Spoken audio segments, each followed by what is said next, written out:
매주 월요일 주말 동안 있었던 뉴스를 정리하고 새로운 주간 뉴스를 미리 살펴봅니다. 발빠른 뉴스와 깊이 있는 해석이 있는 일석이조 시간입니다. 박원석 전 의원, 김준일 뉴스톱 수석 에디터와 함께합니다. 두 분 어서 오십시오. 예, 안녕하십니까. 네, 어떻게 연휴는 잘 보내고 계신 거죠? 네. 네. 연휴에도 방송을 하고 있네요.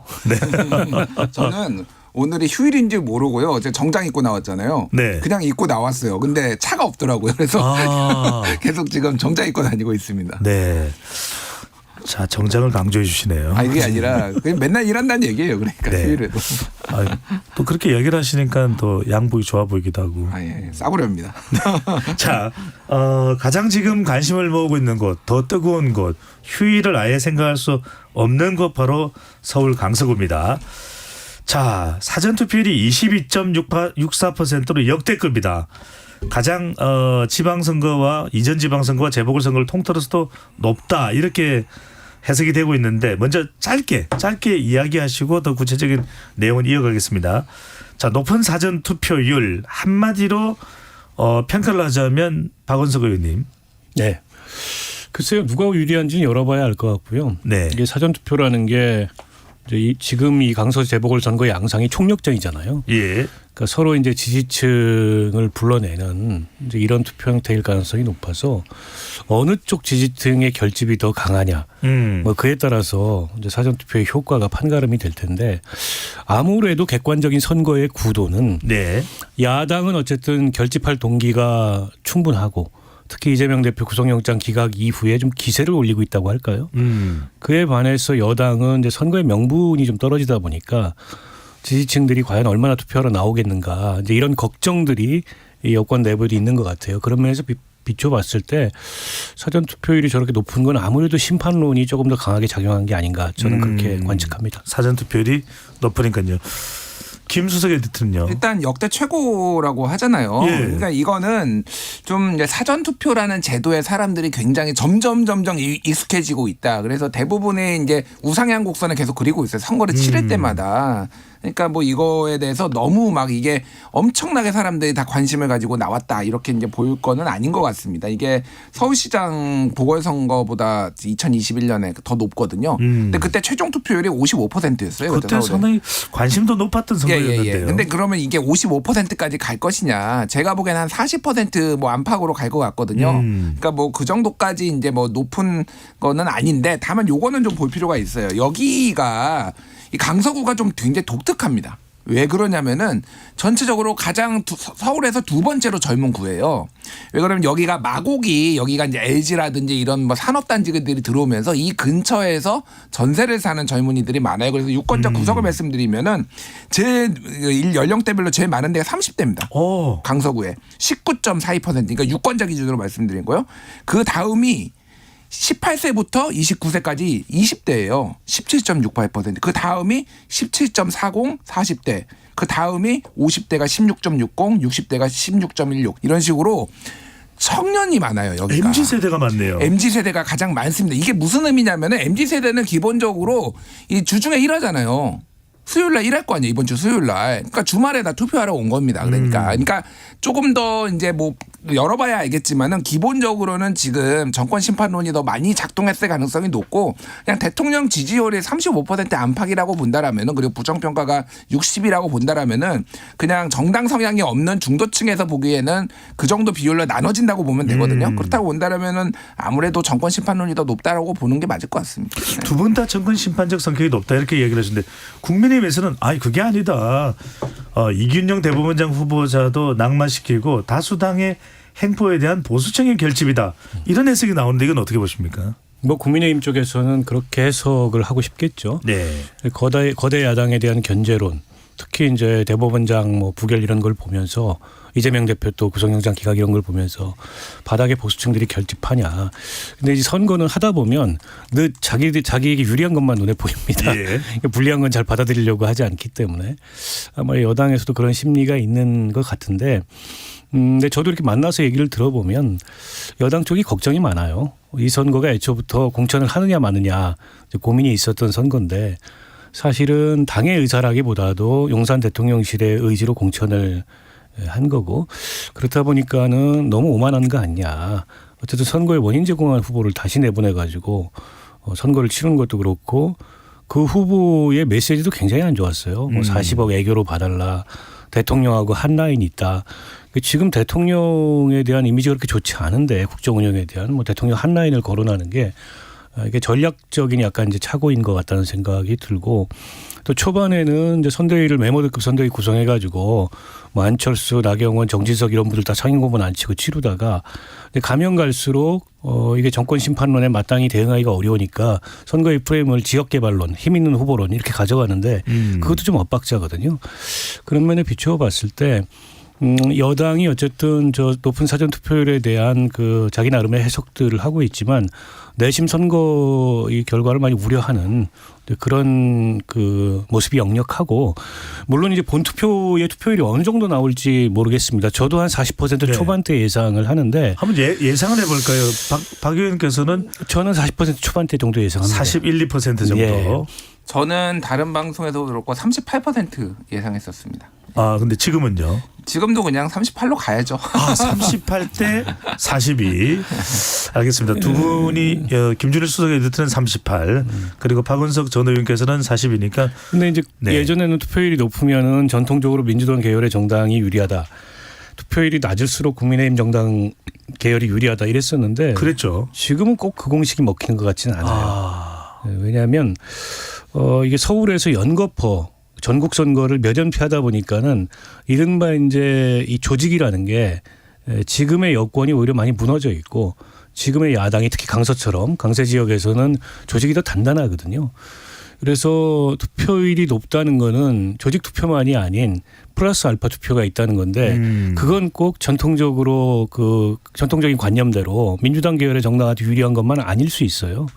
그래서 하여튼 총력을 다해서 지금 투표를 시켜야 되는 지지자들을 총력을 다해서 투표장으로 불러내야 되는 여야 할 거 없이 그런 선거가 아닌가 싶습니다.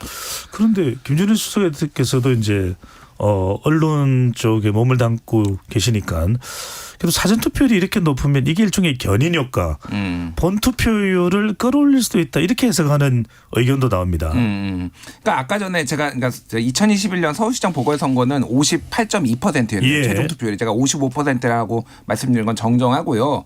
그러니까 뭐 견인 효과가 있을 수도 있지만은 아까 얘기했듯이 그냥 습관이 이제 사전 투표가 다 편리하다라는 거를 조금 사람들이 체득한 것 같아요. 그래서 그 정도까지 가기는 어렵죠. 왜냐하면은 그때는 예를 들면 사전 투표함이 이 전국 그러니까 서울시 전역에 설치가 됐거든요. 그러니까 지역에서도 할 수 있고 직장에서도 할 수 있었어요. 직장 가까운 데서도. 그러니까 이런 식으로 이제 다 가능했는데 지금은 이제 강서구에만 있으니까 그럼에도 불구하고 이렇게 높았다라고 하는 거는 선거에 관심이 있다라는 거고 저는 뭐 아까 얘기했듯이 이게 막 엄청 폭발적인 그런 투표율을 기록할 것 같지는 않지만은 사실 보궐선거는 20%대도 허다해요. 예, 보통 20%대가 허다한 게 올해 4월에 뭐 전주에서도 보궐선거 있고 그랬잖아요. 20%대였습니다. 투표율. 그러니까 이게 상당히 지금 높아진 거다라고 보면 될 것 같고 국민의힘에서 지금 뭐 이거 뭐 보수 결집이 했다. 뭐 어느 정도 보수 결집이 했겠지만은 그냥 정신승리다. 이거는 제가 보기에는 정신승리고 아까 전에 그 박원석 의원님 말씀하셨는데 메시지가 엉망입니다. 그러니까 이게 여기에 이 지역에 맞는 현황에 대해서 얘기를 해요. 예를 들면 지역 개발로는 화곡동 같은 데는 굉장히 그 다세대 주택이 많아서 여기에는 먹히거든요. 그런데 다른 지역 같은 경우에는 이게 먹히지 않아요. 강서구는 굉장히 다양한 그 주거 형태가 있거든요. 자, 김태우 후보가 심지어는 나 바퀴벌레 나오고 녹물 나오는 데서 내가 살고 있다 이렇게 얘기를 했는데 그거 듣는 강서 주민들이 기분이 좋겠습니까? 그러니까 제가 보기에는 이게 컨트롤 타워가 없어요. 아무 말 대잔치입니다. 그러니까 제가 저도 빌라 살거든요. 원래 이제 아파트 살다가 부모님 근처로 이제 가야 돼서 빌라 사야 되는데 빌라의 아픔을 공감하기 위해서 빌라에 산다고 하니까 하나도 안 아픈데 나는 굉장히 기분이 나빠. 왜 빌라 사는 게 아파야 되지? 그러니까 이거 메시지가 엉망진창이에요. 그러니까 좀 이런 기조로서 총선까지 가면은 큰일 납니다. 이제 국민들. 네, 알겠습니다. 뭐 메시지를 받아들이는 건 이제 유권자 가까이 또 판단할 수 있고 아직까지 선거 결과는 우리가 또 알 수가 없는데 자. 주목할 만한 소식이 하나 들어왔습니다. 지금 이재명 대표가 오늘 중에 퇴원을 하고 강서구 유세 현장에 지원을 나갈 수도 있다. 자, 주말에는 강서구 방문을 철회했었던 이재명 대표가 현장에 지원하기로 지금 계획이 나온 배경은 뭘까요? 일단 뭐 민주당의 설명대로 몸이 덜 회복돼서 주말 유세를 취소했다. 뭐 그렇게 설명을 하니까 일단 뭐 그런 이유도 당연히 있을 것 같고요. 예. 오늘은 이제 퇴원을 하는 거지 않습니까? 근데 아무리 이제 강서 재보궐선거에 민주당이 조금 여유가 있다 그래도 전국적으로 주목받는, 그러니까 미니 총선급으로 선거를 치르는데 거기에 당대표가 안 가면 좀 이상한 거거든요. 게다가 퇴원까지 하잖아요. 그래서 아마 방문을 하게 되는 게 아닌가 싶은데 뭐 오래 머물거나 그 유권자 접촉면을 그렇게 넓히거나 그러지는 않을 것 같고 상징적인 유세를 하고 이동하지 않을까 예상이 되는데요. 국민의힘 쪽에서는 오히려 이재명 대표가 오기를 기다리는 것 같아요. 왜요? 아니, 그러니까 이제 다시 이재명 사법 리스크를 환기시킬 수 있고 그런 이재명 혐오론 이런 것들에 불을 한번 지펴볼 수 있기 때문에 제발 와달라라는 것 같은데 그래서 오히려 안 가지 않겠냐. 뭐 상대가 원하는 걸 해줄 이유는 없지 않느냐. 그리고 선거가 지금 이재명 대표가 가야만 결과를 바꿀 수 있는 그런 양상도 아니고 가면 오히려 불필요한 논란을 초래할 수도 있기 때문에 예. 안 가지 않겠느냐 이런 관측도 상당히 있었어요. 그러나 이제 또 정당이라는 이 조직의 위계상 저런 큰 선거가 치러지는데 대표가 아예 나타나지 않다. 그거는 그 대표의 리더십이 당 내적으로 취약하다는 걸 오히려 거꾸로 의미하는 거거든요. 과거에 보면은 이제 뭐 당대표 오지 말아라 선거 치르는데 그랬던 적도 있어요. 홍준표 대표 같은 경우에 국민의 과거에 그 새누리당 대표할 때 오지 말아라 선거 치르는데 도움이 안 된다. 뭐 이런 일이 있었거든요. 근데 자칫 지금 상황에서 그렇게 비춰질 우려 때문에 마지막 유서에는 아마 참여하는 걸로 마무리를 지으려고 하는 게 아닌가 싶습니다. 사전 투표율이 높기 때문에 가기로 또 결정된 이유가 될 수 있을까요? 그럴 수도 있죠. 지금은 어쨌든 지지층 불러내는 선거입니다. 네. 이게 이제 일반 유권자들이나 무당층이나 중도층이 아니고 지지층을 결집하는 선거이기 때문에 논란이 있어도 지지층 결집에는 이재명 대표만한 카드가 있느냐 이 론이 더 우세해진 거 아닌가 싶어요. 네. 김 에디터는 어떻게 보십니까? 예, 저도 뭐 비슷한 생각이고요. 다만 이번 선거의 특징이 뭐냐면 김태우 후보는 지금 하얀색 옷 입고 다녀요. 아예 빨간색을 안 입습니다. 지금. 그러니까 국민의힘 색깔을 사실상 지우고 있는데 이게 그러니까 국민의힘의 지지나 대통령 지지율이 높지 않다라고 하는데 이 엇박자가 나는 게 김기현 대표는 지금 모든 당원들에다 여기 가가지고 선거운동해라 인증샷 찍어라 이러고 있으니 김태우 후보 입장에서 오히려 깝깝할 수도 있겠다 뭐 이런 생각도 들고요. 뭐 한 라인이 어쩌네 뭐 이제 김기현 대표가 얘기를 하고 있고 이재명과 진교훈 후보도 사실은 정권 심판론에 기대고 있기 때문에 이재명 대표가 있든 없든 상관이 없어요. 그리고 실제 팜플렛 같은 거 보면은 이재명 대표한테 임명장 맞는 작은 거 이쪽에 한쪽 구석에 있습니다. 그러니까 이게 그러니까 전략적으로 이재명이 오면은 양측이 다 결집할 수도 있거든요. 그러니까 이게 반드시 좋은 것만은 아닐 수도 있다라는 이제 전략적인 판단이 있는 것 같은데 어쨌든 이재명 대표는 본인의 주도로 이 선거를 이겼다라는 거를 인증샷을 남겨야 돼요. 저는 인증샷 찍으러 오는 거다 이렇게 보고 있습니다. 예. 자, 이번에는 이제 장관 후보자 쪽으로 가봅니다. 자, 신원식 장관 그리고 유인촌 장관은 임명이 됐습니다. 자, 남아있는 인물은 김행 장관 후보자인데 일단 박원석 의원님 예. 인사청문회는 어떻게 평가를 하시고 윤석열 대통령은 임명 관련 어떤 결정을 내릴까요? 아니 저걸 인사청문회가 끝났다고 얘기를 해야 될지 아직 인사청문회가 공식적으로 종료되지 않은 상태에서 후보가 어쨌든 도망을 쳤다고 얘기를 해야 될지 굉장히 애매한데요. 그게 2000년부터 아마 인사청문회를 시작했던 걸로 제가 기억을 하는데 처음 있는 일입니다. 과거에는 여야가 정쟁을 하다가 청문회가 파행을 겪고도 이 피청문자, 즉 공직 후보자가 장관 후보자가 자리를 떠나는 경우는 없었어요. 지금만큼 격렬하게 싸운 적이 과거에는 왜 없었겠습니까? 근데 당일도 양상을 보면 결국 국민의힘에서 문제 삼은 것은 여가위 위원장의 편파적인 진행, 그러니까 위원장이 사퇴하라라고 한 거를 이제 꼬투리 잡아가지고 파행을 시켰는데 권인숙 위원장이었습니다. 근데 알고 보면 권인숙 위원장이 그렇게 얘기하게 된 원인 제공은 김행 후보자가 있어요. 자료를 일체를 내지 않고 또 본인이 청문회에서 해명하겠다는 내용에 대해서 뭐 마치 속된 말로 배째라, 뭐 고발하시라 이런 식으로 나오니까 그 정도도 해명을 못할 거면은 사퇴하라라고 얘기한 건데 아니 그걸 그 꼬투리 삼아서 여당이 파행을 시킬 수 있는데 후보자는 왜 데리고 나갑니까? 그리고 그 후보자는 왜 따라 나갑니까? 그거는요 본인 스스로 장관할 생각이 없다. 내 검증 안 받아도 좋으니 여기서 드롭하겠다라는 저는 간접적인 의사표현이라고밖에 이해가 안 된다고 보고 저런 공직 후보자 처음 봤습니다. 그 비단 자리를 이탈하는 것뿐만이 아니라 언론의 사전 검증이 있을 때 뭐라 그랬습니까? 본인이 다 가짜 뉴스라 그랬고 기자들한테 하늘 한번 보고 넓은 마음 갖고 살라 그랬고 본인이 청문회 자료 제출 다 하고 다 해명하겠다 그랬는데 자료 49건 요구한 것 중에 이 42건을 안 냈어요. 낸 자료도 가공한 자료를 냈고 각종 의혹에 대해서도 뭐 개인정보다 기업비밀이다 이렇게 뭉개고 넘어가려고 한 거예요. 아니 도대체 뒷배가 얼마나 든든하면 그런 태도로 청문을 받습니까? 그래서 김건희 여사 배우설이 저는 그냥 있는 게 아니고 본인이 증명했다고 생각해요. 저는 인사청문회 관련해서 이렇게 여쭤보겠습니다.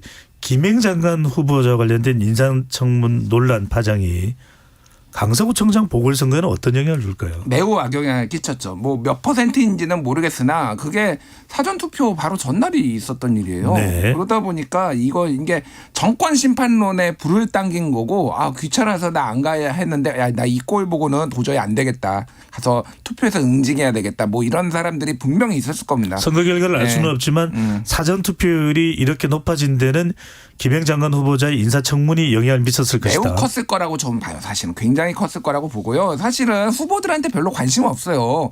자, 진경훈 후보의 공약이 뭔지 그 강서구민들이 잘 알까요?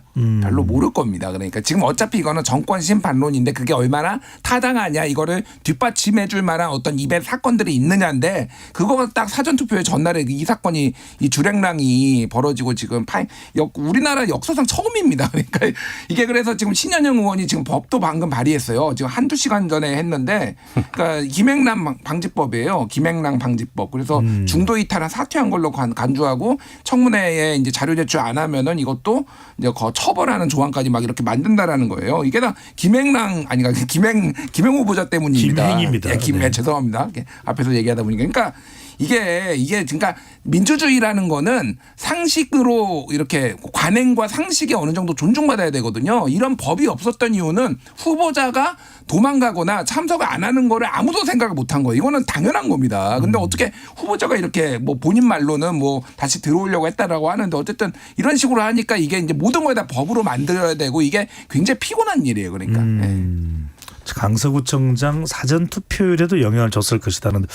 자, 이번에는 이야기해 보겠습니다. 이균용 대법원장 후보자 부결. 이거는 박원석 의원님 어떻게 보십니까? 왜냐하면 국민의힘에서는 역대 대법원장과 비교해도 그렇게까지 그게 치명적인 의혹이냐. 그리고 이렇게 되면 대법원장 공백 사태가 상당히 길어질 수밖에 없는데 다수당의 행포 아니냐 이런 지적이 국민의힘에서는 나오는데. 근데 저는 너무 안이한 생각을 국민의힘에서 하는 것 같아요. 그러니까 국정 운영을 저렇게 일방적으로 하면서 여야 영수회담 한 번도 안 하고 또 대법원장 후보자에게 여러 가지 논란이 따르는데 네. 제발 좀 인준 좀 부탁드립니다라는 제스처조차 취하지 않고 왜 거대 야당은 당연히 해야 되는 거죠. 그런 게 세상에 어디 있습니까? 그리고 대법원장 후보자에 대한 국회 인준은 헌법적 권한이에요. 국회에. 때문에 저런 사람이 대법원장으로 적합지 않다라고 하면 인준 안 할 수 있는 거예요. 그게 35년 만이 아니라 뭐 40년, 100년 만이라도 할 수 있는 겁니다. 그런데 그걸 두고서 마치 무슨 뭐 그 사법 공백을 일으키고 아주 정략적으로 사법부 길들이기를 하고 있다. 아니 문제가 없는 대법원장 후보였으면은 이런 논란조차 없었을 겁니다. 근데 10억 비상장 주식 재산 신고 안 해놓고서 몰랐다. 그다음에 증여세 탈루 관련해서도 몰랐다. 아들 뭐 아빠 찬스 논란, 심지어 뭐 건국절 논란까지 헌법 정신에 위배되는 본인이 일으킨 사람을 어떻게 국회가 그러면은 그냥 뭐 관례대로 해준 거니까 해줘야 되느냐. 아니 여당이 좀 이번만큼은 해달라라고 그렇게 야당을 향해서 좀 협조를 구하는 제스처를 대통령이나 여당 대표가 취했다면 또 몰라요. 그것도 아닌데 왜 그걸 당연시 여기죠? 그리고 나서 뒤에 가서 무슨 사법공복이 어쩌니 본인들이 후보를 잘못 추천해 놓은 걸 가지고 저는 한동훈 법무부 장관은 이번 그 국무위원 후보자들이나 대법원장 후보자의 인사 검증의 실패, 사실 실패라기보다 인사 검증을 안 했다고 보거든요. 이것만으로도 전 책임지고 법무부 장관직에서 물러날 만한 사안이라고 봅니다. 본인이 지난 정부 인사검증을 얼마나 비난하면서 이번 정부에서는 공정하고 객관적 기준에 따라서 인사검증을 할 거라고 법무부로 다 가져가는데 지금 이 인사검증 실패가 몇 번째입니까? 그래 놓고서 마치 야당이 사법부 길들이기 이재명 방탄을 위해서 대법원장 부결했다는 식으로 한동훈 장관이 얘기하는 거 너무 후한무치한 겁니다. 네. 요거 짧게 말씀드리면은 네. 지금 이번에 만약에 김행 장관까지 임명을 하면은 청문보고서 채택 없이 강행하는 게 지금 18번째거든요. 자, 노무현 정부 때 그 채택 없이 한 게 3번이고요. 강행한 게. 자, 박근혜 정부 때 10번이고요. 그리고 이명박 정부 때 17번이에요. 그리고 문재인 정부 때가 34번인가 그렇습니다. 근데 지금 1년 반밖에 안 됐는데 지금 이명박 정부를 넘어섰어요. 예, 지금 이게 얼마나 심각한 문제니까 너무 일방적이에요. 너무 일방적이고 야당하고 대화도 안 하겠다라는 거잖아요. 그러니까 지금 대통령이나 지금 여당 대표의 생각은 범죄 피의자하고 어떻게 우리가 범죄 피의자한테 머리를 뭐 수구려 뭐 이런 그런 멘탈이고 범죄 피의자하고 만날 수 없다라고 대통령이 얘기를 했잖아요. 아니 그러면은 장모는 윤석열 대통령은 어떻게 봅니까? 지금 구치소에 계신데. 그러니까 이건 그러니까 정치를 생각을 안 하시는 분이에요. 그러니까 좀 제발 뭐 그런 걸 뭐 호불호를 떠나가지고 상식적으로 좀 정치를 해라. 아직 대통령이 되고서 어떻게 1년 반 동안 어떻게 한 번도 안 봅니까 야당 대표를. 예. 네. 최근에 여야 파장 대통령과 이재명 대표가 만나지 않는 것도 상당히 큰 영향을 줬을 것이다라는 두 분의 공통된 분석이었습니다. 자, 내년 총선이 이제 가까워지면서 공천 관련되는 이야기 또 현역 의원들의 움직임도 상당히 역동적으로 나타나고 있습니다. 국민의힘 하태경 의원이 자신의 지역구인 부산 해운대를 떠나서 서울에 출마하겠다. 뭐 마포도 거론되고 있는 상황인데 일단 거론되고 있는 상황입니다. 자, 한 달 전쯤에는 당에서 요구를 했는데 거절했다가 이렇게 이제 스스로 발표를 했는데 김준일 에디터께서는 하태경 의원의 결정 네. 어떤 이유일까요? 오늘 아침에 하태경 의원이 저한테 전화를 했어요. 통화를 했어요? 예. 통화를 했고요. 제가 조금 어제 다른 방송에서도 얘기를 했는데 좀 배경 설명을 드리면은 한 3달 전쯤에 제가 하태경 의원하고 점심을 먹었는데 네. 그때 사실 이런 걸 약간 언급을 했습니다. 그러니까 뭐냐면은 뭐 반드시 수도권으로 나가겠다가 아니라 본인의 삼선 중진으로서 약간 거취에 대해서 뭐 이제 좀 고민을 하고 있다. 그러니까 반드시 해운대로 나갈지 아니면은 다른 것을 옮길지 이런 얘기를 사실 눈에 띄었어요. 그러니까 하태경 의원은 뭐 여러 가지가 있겠죠. 하나는 이제 3선 정도 되면은 중진이라고 하면은 좀 더 큰 정치를 위해서 본인을 희생하는 모습을 보여주는 거 하나. 그리고 당에서 사실 굉장히 이제 그 지역구에 대한 압박들이 있잖아요. 지금 누가 오네 뭐 그런 것도 어느 정도는 영향을 받았겠지만은 원래부터 생각은 하고 있었다. 하태경 의원이 그런 거고 오늘 아침에 전화 와서도 그 얘기를 하더라고요. 하태경 의원이 내가 지금 박형준 부산시장 다음으로 누구가 가장 유력하냐 보수 진영 내에서 내가 1등이다 사실은. 그리고 지난번에 총선에서도 60%로 가장 국민의힘 의원들 중에서 가장 많이 받았다. 그래서 난 자신이 있는데 이거는 당이 요청을 하는 거니까 나는 희생을 하겠다. 뭐 이런 얘기를 하고 있습니다. 그래서 뭐 그렇게 안 보시는 분도 있고 쫄아서 그러니까 압박 공천 못 받을 것 같으니까 뭐 이동했다 이렇게 보시는 분들도 있는데 네.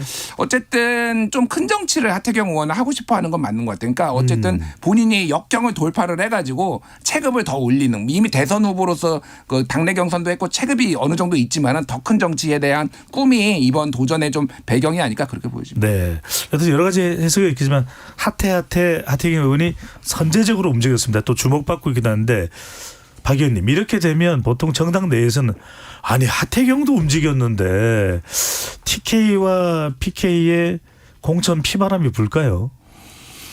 일단 중진들한테 기자들이 일제히 전화를 하기 시작했습니다. 네. 그 중진들이 일제히 전화를 안 받기 시작했대요. 왜 나한테 물어보느냐? 하태경한테 물어봐라. 그래서 그 지금 가장 압력이 커질 분들이 현 지도부예요. 김기현 대표 울산 4선인데요. 울산에서 한 번 더 하면 뭐합니까? 그다음에 윤재혁 원내대표 대구 3선인데 대구에서 한 번 더 하면 뭐합니까? 그다음에 이철규 그 사무총장도 강원도 3선인데 강원에서 한 번 더 하면 뭐합니까?